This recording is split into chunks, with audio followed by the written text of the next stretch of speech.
99% सज्जादा नशीन जो होते हैं वो साहिब मज़ार की औलाद में से होते हैं, उनके खानवादे होते हैं। और काफ़ी दरगाहें जहाँ सज्जादगी हेरिडिटरी है, और कई दरगाहें ऐसी हैं जहाँ सज्जादा नशीन के साथ तौलियत भी जुड़ी हुई है, जिसको मुतवल्लिशिप कहते हैं हम लोग। तो कई मामलात हैं वफ़ को लेकर के, सज्जादा नशीनों को लेकर के, दरगाहों को लेकर के, कि किस तरह तरह का, क्योंकि आपके यहाँ पर जितनी अदर स्टेट्स हैं वहाँ पर स्टेट वफ़ बोर्ड से दरगाहें गवर्न होती हैं क्योंकि वो वफ़ के मामलात होते हैं। और अजमेर शरीफ की दरगाह जो डायरेक्ट सेंटर एक्ट से गवर्न है।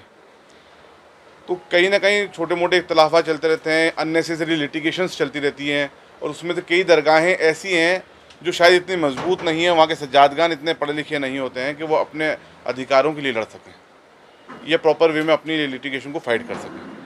तो इसी मकसद को लेकर के हम लोगों ने पिछले 4-5 साल से, काउंसिल तो बहुत 2010 से काम कर रही है, लेकिन रजिस्ट्रेशन हमने इसका पिछले 2017 में कराया। उसके बाद में हम लोगों ने ये सोचा कि तमाम स्टेट की दरगाहों को एक प्लेटफॉर्म पे लाया जाए, और उनके जो एम एंड ऑब्जेक्ट्स हैं, उनके जो बेसिक प्रॉब्लम्स हैं, उनको एक इनफरादी तौर से जो लड़ रहे हैं उसको एक हम कॉमन प्लेटफॉर्म पे ला करके उनके साथ उनको मजबूत करके एक मरकज़ी लेवल पे उनकी लड़ाई को हम कामयाब बनाएं। पहला तो मकसद हमारा ये था, और इस पर हम लोग आज के दौर में, आज की तारीख में हिंदुस्तान के हर स्टेट में ये काउंसिल काम कर रही है। इस स्टेट से करीब 450-500 से ज़्यादा दरगाहें जुड़ चुकी हैं आज की तारीख में। हमारा दूसरा मकसद इस काउंसिल का ये है कि हिंदुस्तान सूफ़ी संतों का मुल्क है। यहाँ पर हिंदू मुस्लिम तमाम मज़हब के लोग मोहब्बत और अमन के साथ रहते हैं, और दरगाहें ऐसी जगह, क्योंकि एक हिंदू भाई होगा तो वो मंदिर में पूजा पाठ के लिए जाता है, एक मुसलमान मस्जिद में नमाज के लिए से मुसलमान जाएगा, ठीक है, गिरजाघर में क्रिश्चियन जाएगा, लेकिन दरगाहें ऐसी हैं जहाँ पर हर मज़हब का आदमी जाता है अपनी मनोकामनाओं पूरी कराने के लिए, और वो बराए राज उसी तरीके से वहाँ पर जो ज़ियारत का सिस्टम है उसी तरीके से अपने दर्शन करता है, जिस तरीके से एक मुसलमान करता है उसी तरीके से हिंदू हज़रात करते हैं, या अदर रिलीजन के जो आते हैं वो करते हैं। तो दरगाहों को मजबूत करना और सूफीज़्म को वापस से नए सिरे से इस मुल्क में इस्टेब्लिश करना वक्त की ज़रूरत है। जिस तरीके से हम मुल्क का माहौल देख रहे हैं, नफ़रत का माहौल देख रहे हैं, मजहबी इख्तलाफात बढ़ रहे हैं, एक दूसरे के प्रति सांप्रदायिकता बढ़ रही है, और एक दूसरे के अंदर विश्वास की कमी देखी जा रही है। उस विश्वास को कायम करना है तो सूफियों को आगे आना होगा, सज्जादा नशीनों को आगे आना होगा, और दरगाहों को, खानकाहों को आगे आना होगा, जो सिर्फ मुल्क में मोहब्बत और अमन की बात करती हैं। क्योंकि खानकाहें, सूफिज़्म जो है, मेरा मानना ये है, सूफिज़्म एंटीडोज है दहशतगर्दी का और एक्सट्रीमिज़म का, रेडिकल थॉट का। अगर उनको काउंटर करना है तो सूफिज़्म को वापस से आगे आना होगा। सूफिज़्म में भी हमें होशियार रहने की ज़रूरत है। जो सही माने में सज्जादा नशीन हैं, खानकाहें हैं, वो लोग आगे आएँ, क्योंकि पिछले 4-5 साल से ये देखा जा रहा है कि हुकूमत में ये मैसेज चला गया कि भाई तो हुकूमत सूफियों को बहुत चाहती है। सूफियों को वापस से राजा रजवाड़ों का दौर देखें, अब बादशाहों का दौर देखें, अब अंग्रेज़ों का दौर देखें। अंग्रेज़ों के दौर में भी खानकाहों की इतनी अहमियत थी कि राजा रजवाड़े, हमें अजमेर की तारीख बताता हूँ आपको, हिंदू राजा रजवाड़े भी आकर के वहाँ पर जंग के लिए दुआ करवाते थे, और तलवार सज्जादा नशीनों के हाथों से लेके जाते। सज्जादा नशीन आपके हम कह सकते हैं मठाधीश, इस तरीके से बात होती है, उनके हाथ से तलवार ले जाके जंग के लिए तलवार ले जाते थे, दुआ करा के लेके जाते थे, और अपने दरबार में सज्जादा नशीनों की सीट बराबर मुकर्रर करते थे। वो दौर हमें वापस से लाना होगा। तो अब सूफिज़्म का दौर वापस से शुरू हो गया, तो हर कह सकते हैं ना कि बहरूपिये भी बहुत सूफी निकल के आ रहे हैं, उनसे भी होशियार रहने के लिए। उनका पर्सनल एम एंड ऑब्जेक्ट हो सकता है, उनका पर्सनल एजेंडा है, वो अपने आप को इस्टेब्लिश करना चाहते हो। नहीं, जो असल में खानकाहें हैं, सज्जादा नशीन है, हम उनको एक प्लेटफॉर्म पे ला करके उनके राइट भी प्रोटेक्ट करेंगे, और इस मुल्क की गंगो जमनी जो तहजीब है उसको कायम दायम रखें। इस मुल्क का अमन व अमान कायम व दायम रहे, ये मुल्क तरक्की करे, दुनिया की सतह पे ये मुल्क सबसे कामयाब मुल्क कहलाए, ये हमारा मकसद है। सर कि आपने कहा सूफीज़्म ने या फिर दरगाहों ने इस मुल्क में आपसी भाईचारा, अमन व अमान और गंगा जमनी तहजीब के फरोग देने में कलीदी रोल अदा किया है, ये तारीफ रही है। लेकिन ऐसा नहीं लगता आपको कि कहीं ना कहीं आप लोग अपने मकसद से पीछे रह गए, या फिर अपने कौज में कहीं कमी पड़ी, जिसकी वजह से आज मंजरनामा बदल चुका है? आप सही कह रहे हैं, कहीं ना कहीं हमारी खानकाहें पीछे रही, या ये भी कहा जा सकता है कि उनको किसी इंटेंशनली एक प्लानिंग के तहत खानकाहों को पीछे ढकेल दिया गया। तरह तरह के एक्ट ला के, कानून ला के उन पर आयद कर दिए गए, ताकि वो अपने कानूनी पेचीदगियों में सज्जादा नशीन, जिसका काम है खानकाही तालीम को फ़रोग देना, सूफीज़्म को फ़रोग देना, लेकिन सज्जादगान जो हैं वो कानून इस तरह के आ चुके हैं कि वो अपने राइट को बचाने के चक्कर में अपने बच्चों को आलिम बनाएं या दीनी तालीम दें या सूफीज़्म की तालीम के लिए बाहर भेजें, वो ना कर करके अपने बच्चे को वकील बनाने के लिए भेज देते हैं। तो ये बात सही है आपकी कि खानकाहों के पीछे ढकेल दिया गया है, लेकिन इंशाअल्लाह ताला ये कौंसिल वापस से अमल में आई है और गरीब नवाज़ की बारगाह से ये कौंसिल स्टार्ट हुई है। तो हम वापस से असरनो सूफीज़्म को, खानकाहों को प्रॉपर प्लेटफॉर्म पे लाके और कहते हैं ना फ्रंट लाइनर बन करके हम काम करेंगे इस मुल्क के अंदर, क्योंकि वक्त की ज़रूरत है। हमें ये महसूस होता है, हमारे फ़राइज़ ये हैं कि अगर कोई गाली बकता तो उसको जवाब गाली से नहीं देना है, उसको मोहब्बत से देना है। अखलाक क्या होता है ये अगर आपको सीखना है तो खानकाहों से ही मिलेगा। और अखलाक ऐसी चीज़ है कि इंसान का दिल बदल देता है कि हमारे सामने जालिम ही क्यों ना खड़ा हो। बुजुर्गों की तो ऐसे ऐसे किस्से हैं कि सामने जालिम भी आ जाता तो उनकी शक्ल देख के कलमा पढ़ के उनसे गले मिलता था।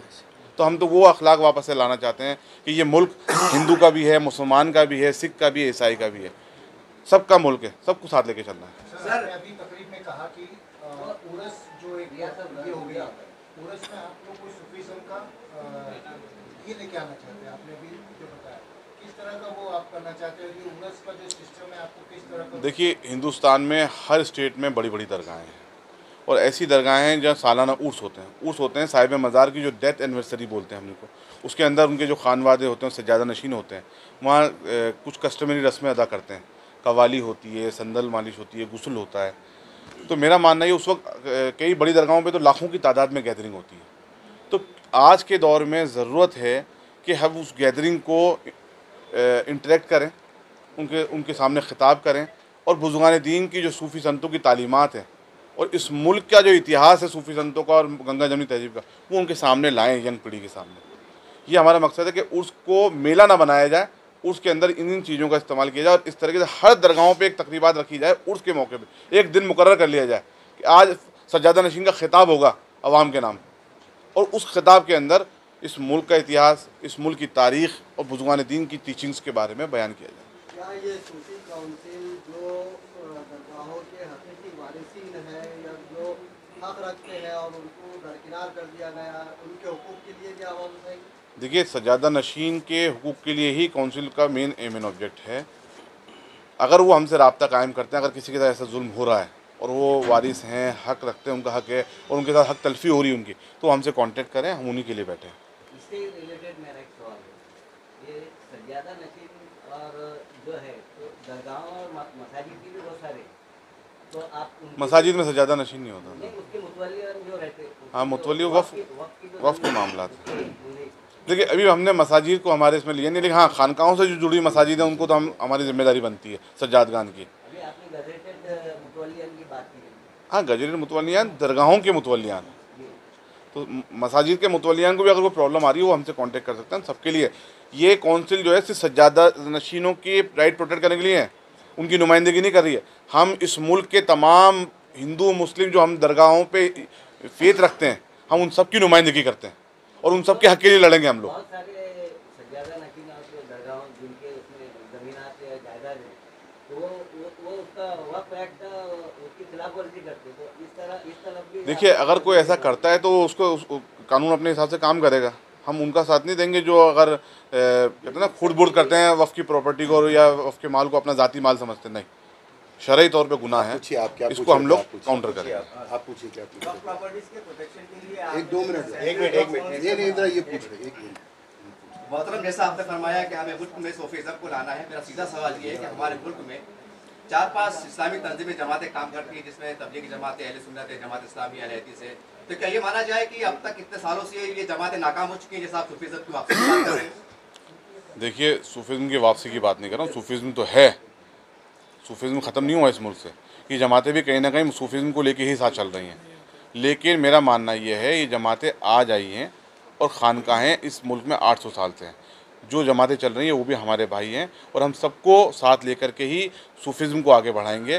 लेकिन सज्जादगान या मान के चलिए वही सही नुमाइंदा होता है, क्योंकि आज जैसे साहिब सज्जादा बैठे हैं यहाँ पर, इस बारगाह के बैठे हैं, जितने फेथ फॉलोअर्स आएंगे, जो मुरीदीन आएंगे, उनका अकीदा होगा साहिब सज्जादा से, तो वो लाखों फॉलोअर्स इनके हैं। आप ये सोचिए 450-500 में सज्जादा नशीन आपको जो गिना रहा हूँ ना, ये हर आदमी एक इनफरादी ऐसे थे, एक आदमी 10 लाख के आदमी के बराबर है।